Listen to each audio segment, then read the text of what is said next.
Okay, think about dinosaurs for a second. Chances are the image that pops into your head comes straight from a blockbuster movie or maybe your favorite childhood toy. But what if I told you that most of what we think we know is just plain wrong? Yeah. Let's dive in and really separate the scientific facts from the Hollywood fiction. You know this scene. We all do. It's an absolutely iconic moment that basically defined the T-Rex for an entire generation. It's so thrilling, this idea, but it's built on a complete myth. Because, well, they did. Science has made these incredible leaps and bounds, and the reality of these creatures, it is so much more fascinating and, frankly, weirder than anything Hollywood has ever dreamed up. So, let's get into what the fossils actually tell us. And where better to start than with the king himself, Tyrannosaurus rex. I mean, he's the poster child for dinosaurs, but he's also the subject of some of the biggest, most persistent myths out there. It's the oldest joke in the paleontology book, right? This giant, terrifying predator with these comically small, puny little arms. We've all seen the memes. They just look completely out of proportion. But what if I told you that this is how much a T-Rex could bicep curl with just one of those arms? Yeah, 400 pounds. Let that sink in for a second. These things were anything but weak. They were ridiculously powerful. So here's the thing you gotta remember. Size versus strength. Yeah, the arms were short, only about 3 feet long, but they were absolutely packed with muscle. They were functional, they were strong, and they were definitely not the useless little appendages we joke about. All right, so let's go back to that famous movie scene. The whole idea that you could survive a T-Rex encounter just by standing perfectly still, it's a great piece of cinema, for sure, but scientifically, you'd be lunch. It's a death sentence. The real secret was in its senses. T-Rex had these enormous, forward-facing eyes, which gave it incredible depth perception, kind of like a hawk. And its vision? It was estimated to be 13 times sharper than a human's. It would have seen you from miles away, moving or not. There was no hiding from this thing. So, building on that, let's zoom out a bit. Beyond just the T-Rex, our entire idea of what all dinosaurs looked and sounded like has been pretty much cooked up by the movies. But the reality was way more diverse and, in a lot of ways, much, much stranger. The whole feathers versus scales debate is way too simple. Here's what we know. Birds are literally modern-day dinosaurs. That's a fact. And some of their ancestors, like the two-legged predators called theropods, for sure had feathers. T-Rex, on the other hand, probably mostly scaly. And then you get weirdos like the ceratopsians, the horned dinosaurs, who had these strange quills on their tails.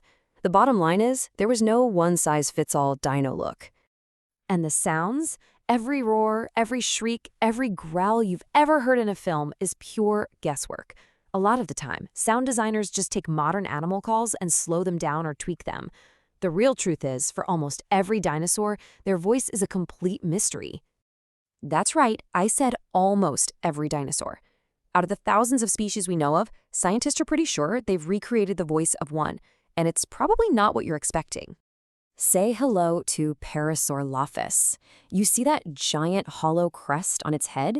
It was filled with this complex maze of tubes. So what scientists did was they 3D modeled the whole structure, and then they digitally pushed air through it.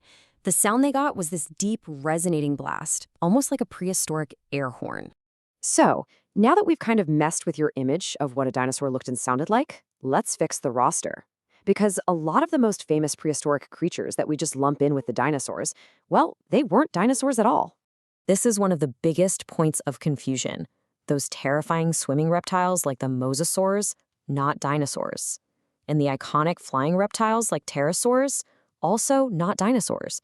They were all their own unique branches on the reptile family tree. True dinosaurs were a very specific group of animals that lived on land.